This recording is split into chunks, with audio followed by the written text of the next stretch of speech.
जालीदार ढोकला खाना किसे पसंद नहीं होता है, पर जालीदार ढोकला जनरली हम किसी हलवाई के यहाँ से या फिर किसी रेस्टोरेंट में ही खाते हैं। अगर आप इसे घर ही बना ले तो बात ही कुछ और है, और अगर हम इसे घर में बनाएंगे तो हम इसे फ्रिक्वेंटली बनाकर खा सकते हैं और ये हमारे हाथ का हुनर भी होगा। तो चलिए आज बनाते हैं जालीदार नायलॉन खमन ढोकला, वो भी बिल्कुल हलवाई स्टाइल में।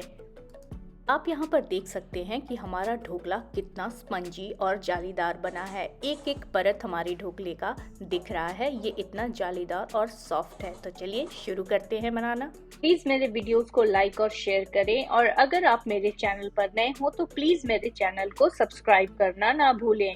तो चलिए बनाते हैं जालीदार खमन ढोकला।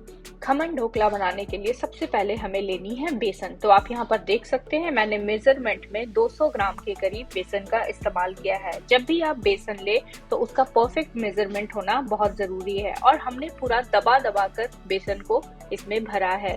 तो आप भी 200 ग्राम एकदम एग्जैक्ट बेसन ले और उसे दबा दबा कर बर्तन में भरे, उसके बाद ही उस बेसन को आप ढोकले के लिए यूज करें। हमने अब इसे एक बाउल में पलट लिया है। अब चलिए इसकी वेट इंग्रेडिएंट्स तैयार करते हैं। तो सबसे पहले हमें एक बाउल लेनी है। बाउल में हमें लेना है 4 टेबलस्पून के करीब शुगर। हमने यहाँ पर ब्राउन शुगर का इस्तेमाल किया है, अब व्हाइट शुगर भी इस्तेमाल कर सकते हैं। अब उसी बर्तन में हमें मिलानी है हल्दी। तो हमने यहाँ पर हाफ टी स्पून के करीब हल्दी का इस्तेमाल किया है, उसे हमें उसी बाउल में पलट लेनी है। अब हमने इस्तेमाल किया है नमक का, तो हमने यहाँ पर 1 टीस्पून नमक उसमें मिलाया है। अब सबसे मेन इंग्रेडिएंट हमें मिलानी है वो है साइट्रिक एसिड, या फिर जिसे हम नींबू का फूल भी कहते हैं। वो हमें 1 टीस्पून के करीब अपने ढोकले के लिए चाहिए। अब हमें उसमें मिलानी है पानी। तो हमने यहाँ पर मेजरमेंट से पूरा 160 ग्राम के करीब पानी का इस्तेमाल किया है। पानी का प्रोपोर्शन बहुत जरूरी है, तो एकदम मेजरमेंट के हिसाब से ही आप पानी ले। अब हमें इसे तब तक मिक्स करनी है जब तक चीनी बिल्कुल पानी में घुल ना जाए। हमारा पानी यहाँ पर बिल्कुल तैयार है। अब हमें इसमें बेसन मिलानी है। तो मैं एक बार में ही बेसन नहीं पलट रही हूँ, मैं धीरे धीरे करके बेसन को मिला रही हूँ। बेसन को मिक्स करते हुए पानी में बेसन को ऐड करें। हमने यहाँ पर बेसन ऐड करना शुरू कर दिया है, और आप देख सकते हैं मैं यहाँ पर एक स्पून की हेल्प से बेसन को लगातार ना डाल के धीरे धीरे करके मिक्स करते हुए मिला रही हूँ।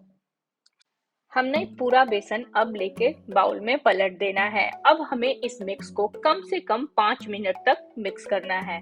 5 मिनट तो आप पूरा टाइमर सेट कर ले, उसके बाद आप इसे मिक्स करें। इसे हम जितनी अच्छी तरह से फेंटेंगे उतना अच्छा हमारा स्पंजी ढोकला बनेगा। तो इस टाइम में बिल्कुल कंजूसी ना करें, और इसे आराम से 5 मिनट तक आपको फेंटना है जब तक कि एकदम स्मूथ बैटर ना बन जाए। मैं यहाँ पे बैटर की कंसिस्टेंसी आपको दिखा रही हूँ। हमारा बैटर इतना स्मूथ और रनी होना चाहिए, ज्यादा रनी हमें नहीं होना करना है बैटर को। आप यहाँ पर देख सकते हैं मैं कैसे बैटर का कंसिस्टेंसी आपको दिखा रही हूँ, बिल्कुल वैसा ही हमें कंसिस्टेंट बैटर चाहिए। इसलिए मैंने आपको पहले भी बताया है कि हमें इसमें प्रोपोर्शन का बहुत ही ख्याल रखना है। जितना शुगर, जितना वाटर, जितना बेसन मैं आपको बता रही हूँ, सब कुछ वैसा ले, आपका खमन बहुत ही लाजवाब बनेगा। आप यहाँ पर देख सकते हैं हम आपको बेसन की कंसिस्टेंसी या फिर उसकी थिकनेस दिखा रहे हैं। आप देखिए हमें बेसन बस इतना ही थिक रखना है। आप देख सकते हैं हमारा बेसन का जो बैटर है वो अब कितना स्मूथ हो चुका है। अब हमें इस बैटर को ढककर 15 मिनट के लिए छोड़ देना है, ताकि हमारा बेसन अच्छी तरह से फूल जाए। 15 मिनट बाद हमें लिड हटानी है, और फिर से अपने बैटर को हम एक बार हल्के हाथों से मिक्स कर रहे हैं। हल्के हाथों से इसे एक बार मिक्स करने के बाद अब बारी है इसमें ऑयल मिलाने की। तो हमने यहाँ पर 2 टेबलस्पून के करीब रिफाइंड ऑयल का इस्तेमाल किया है।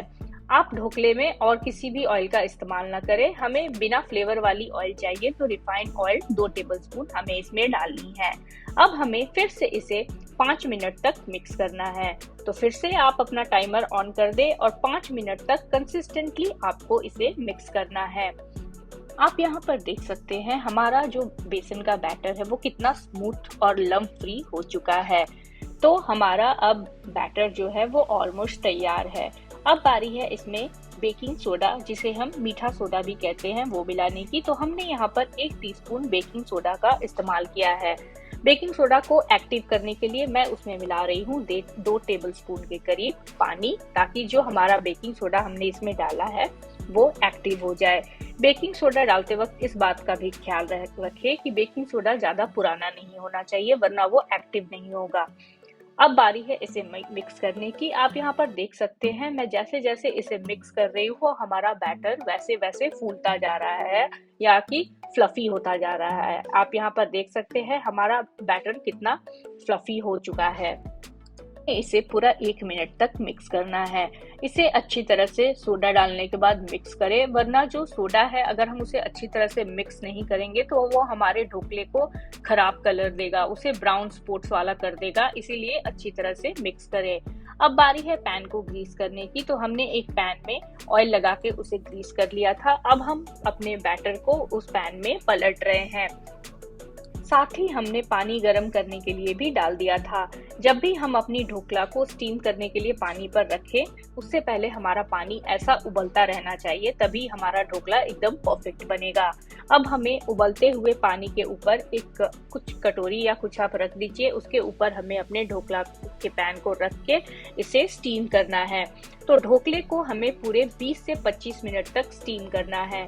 आप यहाँ पर देख सकते हैं 25 मिनट बाद मैं लिड हटाकर चेक कर रही हूँ कि हमारा ढोकला कैसा बना है। तो हमारा ढोकला अब पूरी तरह से बन चुका है और ये एकदम क्लीन हमारा उसमें से स्टिक आ रहा है। तो अब हमने यहाँ पर ढोकले को 2 जगह पर बनाया था। हमने एक दूसरे पैन में भी ढोकले को रखा था और मैं उसमें भी चेक कर रही हूँ, तो हमारी स्टिक क्लीन आ रही है, यानी हमारा ढोकला अब बन चुका है। तो देखिए हमारा नायलॉन ढोकला बनकर अब बिल्कुल तैयार है। अब पैन को हमें साइड से क्लीन कर लेना है। हमें साइड से कट करके निकालने के लिए इसे हमने साइड से नाइफ घुमा घुमा कर कट कर दिया है। ढोकला को सॉफ्ट और स्पंजी बनाने के लिए उसे पहले से भी पानी पिलाना पड़ता है। तो हमने यहाँ पर हाफ कप के करीब पानी लिया है और वही पानी को हम अपने दोनों जो हमने ढोकला तैयार करके रखा था उसमें आधा आधा करके पोर कर रही हूँ। हमारा ढोकला अब पूरी तरह से ठंडा हो चुका है 15 से 20 मिनट बाद। पानी पिलाने के 15 से 20 मिनट बाद हमारा ढोकला जब पूरी तरह से ठंडा हो जाएगा तब हम उसे शेप्स में कट करेंगे, जैसे भी हमें शेप चाहिए। तो आप यहाँ पर देख सकते हैं जब हमारा ढोकला पूरी तरह से ठंडा हो गया है तब हम उसे पीसेस में कट कर रहे हैं।